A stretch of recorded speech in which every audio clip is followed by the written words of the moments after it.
बिस्मिल्लाहिर्रहमानिर्रहीम। अस्सलाम वालेकुम दोस्तों, मेरा नाम है अब्दुल सत्तार और आप देख रहे हैं ट्यूटर ऑनलाइन। तो आज की हमारा टॉपिक है रेशियो इन प्रोपोर्शन। तो सबसे पहले हम जो है डिस्कस करेंगे रेशियो क्या होता है। रेशियो का मतलब होता है कंपैरिजन ऑफ टू क्वांटिटीज़।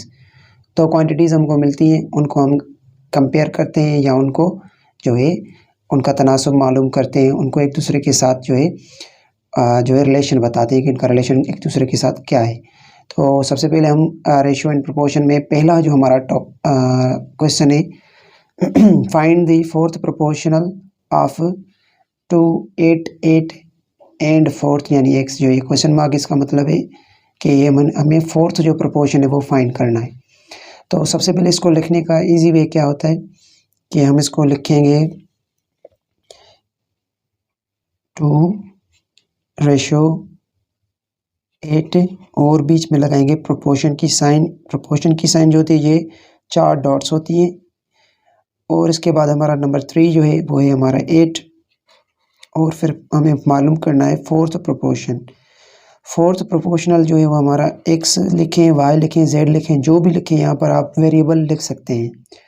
तो अभी हमने क्या करना है, तो ये जो है ना, ये लास्ट वाले दो ये एक दूसरे के साथ मल्टीप्लाई होंगे और इनकी जो आइडेंटिफिकेशन होती है वो इनको हम कहते हैं एक्सट्रीम्स। ये लास्ट वाले जो दो होते हैं इनको हम क्या कहते हैं, एक्सट्रीम्स। और ये जो ऊपर वाले दो जो है ना, इनको हम कहते हैं मीन्स। इनको क्या कहते हैं, मीन्स। तो बाहर वाले दो जो नंबर हमें मिलते हैं या बाहर वाली दो जो क्वांटिटीज़ मिलती हैं उन क्वांटिटीज़ को हम एक्सट्रीम्स कहते हैं। अंदर वाली जो क्वांटिटीज़ दो हमें मिलती हैं उनको हम कहते हैं मीन्स। तो एक्सट्रीम को एक्सट्रीम से मल्टीप्लाई करेंगे, मीन को मीन से मल्टीप्लाई करेंगे। तो हमें एक्सट्रीम जो है वो एक मिला है 2 और दूसरा हमारा है एक्स, जो कि हमें मालूम करना है। और ये प्रोपोर्शन की साइन जो है ये 4 डॉट्स, इनको हम इसे इक्वल भी लिख सकते हैं क्योंकि ये दो साइड्स जो मतलब ये वाली दो क्वांटिटीज़ और ये दो क्वांटिटीज़ जो है एक दूसरे के इक्वल होती हैं। तो हम 2 को मल्टीप्लाई हमने किया एक्स से, ये प्रोपोर्शन की साइन के बजाय हम यहाँ पर लिख सकते हैं इक्वल। और 8 को मल्टीप्लाई करेंगे किससे, 8 से। तो 2 को x से करेंगे तो सेम एज इट इज़ हम लिख सकते थे पहले भी, फिर भी मैंने ये आपको समझाने के लिए यहाँ पर मल्टीप्लिकेशन की साइन दी। 2 मल्टीप्लाई x होगा तो ये बन जाएगा 2x, इक्वल की साइन सेम देंगे। 8 को 8 से मल्टीप्लाई करेंगे तो 8 8 जार 64। अच्छा जी, उसके बाद हमें x की वैल्यू फाइंड करनी है क्योंकि फोर्थ प्रोपोर्शनल हमारा x है, तो इधर x ऐसे लिखेंगे, इक्वल की साइन देंगे। उसके बाद हमने क्या करना है, ये 64 सेम एज इट इज़ लिखना है। और ये जो 2 है इसके साथ मल्टीप्लाई में था, अगर ये अपनी साइड चेंज करेगा, लेफ़्ट से राइट जाएगा या राइट से लेफ़्ट जाएगा, तो ये मल्टीप्लाई होगा तो डिवाइड में हो जाएगा। अगर डिवाइड में होता तो मल्टीप्लाई में हो जाता, अगर माइनस में होता तो प्लस में हो जाता, अगर प्लस में होता तो माइनस में हो जाता। तो ये जो हमारा था 2 इसके साथ मल्टीप्लाई में था, हमने इधर इसको शिफ्ट किया तो ये होगा क्या, ये हो गया हमारा डिवाइड में। तो 2 की डबल 2 पर जाएगी 1 टाइम, 2 की डबल 6 पर जाएगी 3 टाइम और 4 पर जाएगी 2 टाइम। तो x की जो वैल्यू आ गई हमारे यहाँ वो हो गई हमारी 32। ठीक है जी, x की वैल्यू हमें मिल गई कितनी, 32। तो अब अगर हम यहाँ पर 32 लिखेंगे, इसको इससे मल्टीप्लाई करेंगे, इसको इससे मल्टीप्लाई करेंगे, तो ये दोनों जो वैल्यूज़ होंगी वो इक्वल आ जाएंगी। इसको मैं वेरीफाई करने के लिए आपके साथ यहाँ पर लिख रहा हूँ कि ये 2 सेम लिखेंगे। x की वैल्यू मैंने कितनी निकाली, 32, तो इधर मैं इसको मल्टीप्लाई 32 लिखूँगा, इक्वल हो जाएगा। 8 को मल्टीप्लाई 8 से करेंगे, 8 मल्टीप्लाई विद 8, तो 2 को अगर मल्टीप्लाई से करेंगे 32 से तो ये बन जाएगा हमारा कितना, 64। और 8 को 8 से मल्टीप्लाई करेंगे हो जाएगा कितना, 64। तो दोनों साइड्स इक्वल आ गई और जो हमने वैल्यू निकाली थी x की 32 वो भी हमारी आ गई, यानी इसका मतलब है कि दोनों साइड्स इक्वल हो गई है। तो ये हमारा जो वैल्यू हमने निकाली वो सही निकाली हमने। अच्छा जी, आगे बढ़ते हैं। उसके बाद हमारा आ रहा है फाइंड द मीन प्रोपोर्शनल। ठीक है, फाइंड द मीन प्रोपोर्शनल का मतलब है ये जो मीन यानी अंदर के दो जो नंबर्स हैं इनको हमने फाइंड करना है कि इनकी बेसिकली वैल्यू कितनी है। तो ये बेसिक आपको लग रहा होगा कि ये थोड़ा डिफ़िकल्ट है, लेकिन ये नहीं है, ईजी है। अभी हमने क्या करना है, 5 को मल्टीप्लाई करना है 9 से, क्योंकि एक्सट्रीम्स एक दूसरे से मल्टीप्लाई होती है और मीन्स एक दूसरे से मल्टीप्लाई होती है। x को x से मल्टीप्लाई करेंगे तो ये हो जाएगा x स्क्वायर, क्योंकि ये जो वेरिएबल्स एक दूसरे से जब मल्टीप्लाई होती है ना, सेम वेरिएबल, यानी यहाँ पर x है यहाँ पर भी x है, तो इनकी जो पावर्स होती है वो ऐड हो जाती है। 1 पावर इसके ऊपर है और 1 इसके ऊपर है, तो 1 + 1 हो जाएगी 2। 5 को मल्टीप्लाई करेंगे किससे, 9 से, तो कितना हो जाएगा ये 5 9 ज़ार 45 और ये इक्वल हो जाएगी कितने, x स्क्वायर से। तो अभी हमने क्या करना है कि 45 जो हमारा यहाँ पर नंबर आ गया है, तो इसकी हमने स्क्वायर रूट भी तो निकालनी होगी, जाहिर सी बात है, कोई x का एक x का हमने वैल्यू यहाँ पर निकालनी है। तो हम क्या करेंगे, सिंपली हम इसको भी अंडर रूट में लिखेंगे और इसको भी अंडर रूट में लिखेंगे। अभी ये जो पावर है ना, ये पावर ख़त्म हो जाएगी यानी इससे। अच्छा, ये कैसे मैंने ख़त्म की इसको भी समझा देता हूँ। अंडर रूट जो होती है ना, इसका वैल्यू होता है 1/2। अगर मैं यहाँ पर इसको सेम एज इट इज़ लिख दूँ, under root 45 is equal to, तो ये जो 2 है इस एक सेम लिखेंगे, 2 लिखेंगे। अभी मैंने आपको बताया कि ये अंडर रूट की वैल्यू कितनी है 1/2, तो इधर मैं इसको मल्टीप्लाई 1/2 लिख दूंगा, तो ये बाय क्रॉस मल्टीप्लाई हो रहे हैं, यानी 2 1 ज़ार 2 2 1 ज़ार 2, तो यानी 1 हमारा यहाँ पर रिमेनिंग है। तो सेम एज इट इज़, यानी यहाँ पर under root 45 is equal to x तभी मतलब सॉरी, यहाँ पर इसको मैं मिटा देता हूँ। तो पहले हमने इसका जो है वो अंडर रूट भी फाइंड आउट करना है, उसके बाद ही ये जो पावर इसकी ख़त्म हो जाएगी। तो 45 का अंडर रूट फाइंड करने के लिए हम क्या करेंगे, इसको हम 45 के जो है ना फैक्टर्स निकालेंगे या इसका स्क्वायर रूट निकालेंगे। बेसिकली ये जो नंबर है ना, ये परफेक्ट स्क्वायर नहीं है, तो ये परफेक्ट स्क्वायर नहीं है, तो इसको हम शॉर्टली क्या करेंगे, कैलकुलेटर पर ही सॉल्व करते हैं। वैसे मैं इसके ऐसे भी निकाल सकता हूँ, ये पेयर बन गया इसका। अभी इस पर टेबल हम पढ़ेंगे, तो कौन सी टेबल इस पर जाएगी, 5 5 ज़ार 25 होता है, 6 को 6 से करेंगे यानी 6 6 ज़ार 36, और 7 को 7 से करते हैं तो 7 7 ज़ार 49, तो ये बढ़ जाती है, तो हम करेंगे 6 को 6 से मल्टीप्लाई, तो ये हो जाएगा 36। अब रिमेनिंग इसका कितना आएगा, ये यहाँ पर 9 आएगा। 6 को ऐड करेंगे 6 से, तो ये हो जाएगा 12। अब यहाँ पर हम क्या करेंगे, ये 6 जो टेबल पड़ी थी वो ऊपर ही रखेंगे। अब इसके बाद यहाँ पर कोई नंबर रिमेनिंग नहीं है, तो यहाँ पर हम पेयर ऑफ 0 ऐड कर देंगे, यानी एक जोड़ा जो है 0 का ऐड कर देंगे, और यहाँ पर अगर हम पॉइंट लगाएंगे और ये पेयर ऑफ 0 इसके साथ ऐड कर देंगे। अभी कौन से नंबर से इससे मैं टेबल यानी यहाँ पर कौन सा नंबर रखूँ और उसको मल्टीप्लाई करूँ जो 900 के करीब आ जाए, या एग्जैक्ट 900 आ जाए। तो ये एग्जैक्ट 900 तो नहीं आ सकता, तो फिर हम क्या करेंगे, इसको कैलकुलेटर पे ही कर लेते हैं। आप जो है इस मेथड के ज़रिए आप कर सकते हैं, क्योंकि यहाँ पर बढ़ जाएगी, वीडियो बड़ी हो जाएगी, इस वजह से मैं इसको कैलकुलेटर पर ही करके आपको यहाँ पर आंसर निकाल के देता हूँ। अच्छा जी, मैंने इसका अभी आंसर कैलकुलेटर पर निकाला, तो इसका निकल रहा है 6.7 इज़ इक्वल टू, इसको भी स्क्वायर कर देते हैं, ये सेम एज इट रखते हैं, इज़ इक्वल टू x। तो जो x की वैल्यू निकली है यहाँ पर 6.7। अभी हमने अगर इसको वेरीफाई करना है, तो यहाँ पर x की जगह हम लिखेंगे 6.7, इधर भी 6.7 लिखेंगे।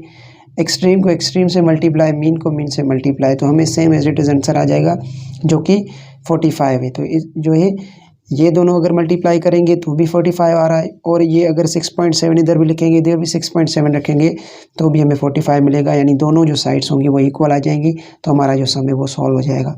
उसके बाद आगे बढ़ते हैं नंबर 3। प्रॉब्लम नंबर 3 हमारा है, if 20 metre cloth is used in making 4 dresses. अगर हम 20 मीटर जो क्लॉथ है वो यूज़ कर रहे हैं 4 ड्रेसेस बनाने के लिए, 4 जो है जोड़े बनाने के लिए, तो how much metres of the cloth are required to make 12 dresses. तो कितना कपड़ा जो है वो हमें लगेगा 12 ड्रेसेस बनाने में। तो इसमें जो है ना वेरिएशन होती है, जो हमारे रेशोज़ होती है ना, एक होते हैं डायरेक्ट वेरिएशन और इनडायरेक्ट वेरिएशन, या डायरेक्ट प्रोपोर्शन और इनडायरेक्ट प्रोपोर्शन। तो डायरेक्ट प्रोपोर्शन क्या होता है कि मतलब एक क्वांटिटी बढ़ती है तो दूसरी भी बढ़ती है, एक क्वांटिटी जो है वो डिक्रीज़ यानी घटती है तो दूसरी भी घटती है। तो इसमें हम देखते हैं कि 20 मीटर कपड़ा लगता है 4 ड्रेसेस बनाने में। क्वांटिटीज़ को पहले हमने देखना होता है। 20 ड्रेसेस बनाने के लिए हमें कितना कपड़ा चाहिए होता है, 20 मीटर्स, सॉरी 4 ड्रेसेस बनाने के लिए हमें जो कपड़ा रिक्वायर है वो है हमारा 20 मीटर्स। और इसके अलावा हमें कह रहा है कि कितनी 12 ड्रेसेस बनाने के लिए कितना कपड़ा हमें लगेगा। तो हम क्या करते हैं, जो 2 क्वांटिटीज़ हमें मिली हुई हैं वो हम पहले लिखते हैं, यानी ड्रेसेस हमें दोनों जो है मिली हुई हैं, तो हम यहाँ पर लिखेंगे ड्रेसेस, और इधर हम रेशो की साइन लगाएंगे। उसके बाद हम लिखेंगे यहाँ पर क्लॉथ, क्योंकि क्वांटिटीज़ यहाँ पर लिखनी होती है। यहाँ पर क्वांटिटी का जो है वो यूनिट नहीं लिखना होता, यानी मीटर्स वगैरह किलोग्राम्स नहीं लिखने होते। तो ड्रेसेस हमें जो मिली हैं वो पहली कंडीशन में 4 ड्रेसेस हैं, 4 जोड़े हैं हमें। कितने मीटर कपड़े में बनते हैं ये? 20 में। ठीक है जी। तो इधर देखते हैं कि भाई 12 ड्रेसेस जो यानी 12 ड्रेसेस हैं वो कितना कपड़ा लगेगा, यानी कितने मीटर्स लगेंगी जो बनेगी। तो इसमें जो वेरिएशन है ना, वेरिएशन का मतलब है ये डायरेक्टली प्रोपोर्शन है। यहाँ पर ड्रेसेस जो हैं वो 4 हैं तो 20 मीटर कपड़ा लग रहा है। अगर हमारी ड्रेसेस 12 हो जाएगी तो कितना मीटर कपड़ा लगेगा? ज़ाहिर सी बात है ज़्यादा लगेगा। यानी कपड़े हम जोड़े जो हैं वो हम इंक्रीज़ करते हैं, बढ़ाते हैं, तो हमारा कपड़ा भी बढ़ेगा। तो ये दोनों डायरेक्टली प्रोपोर्शन है, तो इनकी जो एरो है वो ऊपर जाएगी, एरो जो है वो ऊपर जाएगी। यहाँ एक्स की जो एरो है हमेशा ऊपर आप कर दें। उसके बाद हमने देखना है कि डायरेक्ट वेरिएशन या इन्वर्स। अभी ये डायरेक्ट वेरिएशन है तो इसका एरो जो है ऊपर जाएगा, अगर ये इन्वर्स होता तो इसका एरो नीचे आ जाता। तो इसको वैसे ही लिखेंगे जो ऊपर हमने सम कर आए हैं। तो यहाँ पर लिखेंगे 12, यहाँ पर हम रेशो की साइन लगाएंगे और बाद में लिखेंगे 4। तो यानी एरो यहाँ से स्टार्ट हो रहा था तभी हमने यहाँ पर 12 पहले लिखा, उसके बाद हमने 4 लिखा। प्रोपोर्शन की सेम साइन लगाएंगे। उसके बाद हम क्या करेंगे, एक्स लिखेंगे, फिर से रेशो की साइन लगाएंगे, फिर 20 लिखेंगे। अभी एक्सट्रीम को एक्सट्रीम से मल्टीप्लाई करेंगे और मीन को मीन से मल्टीप्लाई करेंगे। तो 12 को मल्टीप्लाई करेंगे किसे? 20 से। यहाँ पर लिखेंगे 12 multiply with 20 is equal to 4 multiply with x, 4 multiply with x. अभी इसको हम मल्टीप्लाई करेंगे इससे तो कितना बनेगा? ये 0 सेम यहाँ पर लिखेंगे हम। 2 को मल्टीप्लाई 12 से करेंगे तो हो जाएगा 24, यानी ये हो गया हमारा 240 इज इक्वल टू 4। एक मिनट, इज इक्वल टू 4। अभी ये एक्स है वो भी सेम लिखेंगे। उसके बाद 240 सेम एज इट इज़ लिखेंगे, is equal to sign same लगाएंगे। उसके बाद हम क्या करेंगे, यहाँ पर एक्स लिख देंगे। ये 4 से मल्टीप्लाई में इधर चलाएगा तो ये हो जाएगा डिवाइड में। तो इधर हमने क्या करना है, इसको रिड्यूस करना है, यानी 4 की टेबल एक दफ़ा, 4 की टेबल जो है 24 पर 6 टाइम जाएगी, ये 0 इसके ऊपर चलाया जाएगा तो ये हो जाएगा 60। तो हमारा जो आंसर आ गया वो कितना हो गया? 60x। अच्छा, ये x हमने क्या मालूम करना था? क्लॉथ, यानी जो हमें ओवरऑल जो कपड़ा हमें यूटिलाइज़ करना होगा यानी इस्तेमाल करना है वो 60 मीटर्स करना है। ये हमारा आंसर आ गया कि हम जो है 12 ड्रेसेस 60 मीटर में बना सकते हैं। चलिए आगे बढ़ते हैं, एक और भी सम है वो भी करना है हमने। अच्छा, लास्ट जो हमने सम किया था वो था हमारा डायरेक्टली प्रोपोर्शन का, यानी डायरेक्ट वेरिएशन का। ये हमारा जो है ये इन्वर्स वेरिएशन या इनडायरेक्ट प्रोपोर्शन या इन्वर्स वेरिएशन का है। If 3 motor pumps fill a tank in 80 minutes, अगर हम 3 मोटर पम्प्स इस्तेमाल करते हैं और वो टैंक को फिल करते हैं 80 मिनट में यानी 80 मिनटों में, तो how long will it take to fill same tank if 5 motor pumps are used. तो सेम टैंक को अगर हमने फिल करना है और हम उसमें लगाते हैं 5 मोटर्स तो कितना टाइम लगेगा। तो इसमें हमने टाइम जो है वो मालूम करना है। पहले देखना है क्वांटिटीज़ कौन सी मिले, एक तो मिला हुआ है हमें मोटर्स और दूसरा है टाइम। तो हम लिखेंगे पहले यहाँ पर मोटर्स और दूसरा हमने जो है फाइंड आउट करना है टाइम। तो पहले मोटर्स जो हमें पहले दी गई हैं वो 3 मोटर्स हैं और टाइम लगता है उसको फिल करने में 80 मिनट लगते हैं। अभी हमें 5 मोटर्स दी गई हैं तो पूछ रहा है कि कितना टाइम लगेगा टैंक को भरने में। तो ये जो है ना, इसमें आप देख सकते हैं कि अगर 3 मोटर लगाई है तो 80 मिनट लग रहे हैं। अगर हम 5 मोटर लगाएंगे तो टाइम क्या होगा, बढ़ेगा या घटेगा? तो ज़ाहिर सी बात है टाइम कम लगेगा, घटेगा। तो एक्स का हम एरो ऊपर कर लेते हैं और इसका हम लगाएंगे एरो नीचे, क्योंकि ये इन्वर्स वेरिएशन है। तो इसके करने के लिए एरो यहाँ से स्टार्ट हो रहा है तो 3 पहले लिखेंगे, 5 बाद में लिखेंगे। उसके बाद इधर लगाएंगे प्रोपोर्शन की साइन और एक्स यहाँ पर लिखेंगे, रेशो की साइन लगाएंगे, फिर 80 लिखेंगे। अभी एक्सट्रीम को एक्सट्रीम से मल्टीप्लाई और मीन को मीन से मल्टीप्लाई। 3 को मल्टीप्लाई 80 से करेंगे, 3 मल्टीप्लाइड विद 80, ठीक है। और ये इक्वल की साइन देंगे, 5 मल्टीप्लाई विद एक्स। तो इसको इससे मल्टीप्लाई करेंगे, 0 यहाँ पर सेम लिखेंगे। 3 8 24 होता है तो ये यहाँ पर लिखेंगे हम 24, यानी 240 हो गया हमारा। इक्वल की साइन लगाएंगे। अभी क्या है कि यहाँ पर x डायरेक्ट में लिखता हूँ, 5 से मल्टीप्लाई था, इस नीचे आ जाएगा तो क्या बन जाएगा ये डिवाइड में। तो इस पर टेबल हम पढ़ेंगे, 5 की टेबल 1 टाइम, 5 की टेबल 24 पर जाएगी 4 टाइम, 5 4 24 रिमेनिंग है, ये इधर आ जाएगा तो 40 हो जाएगा, 40 पे जाती है 8 टाइम टेबल, 5 8 जार 40।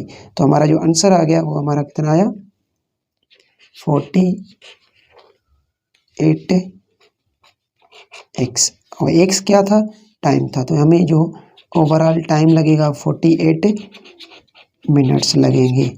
अभी आप कहेंगे कि ये तो बहुत इजी है। हाँ, एक और मेथड है इसका जो इजी इसको बनाता है, वो यही है कि यूनिटरी मेथड। ये जो हम मेथड कर रहे हैं ये रेशो एंड प्रोपोर्शन वाला मेथड है।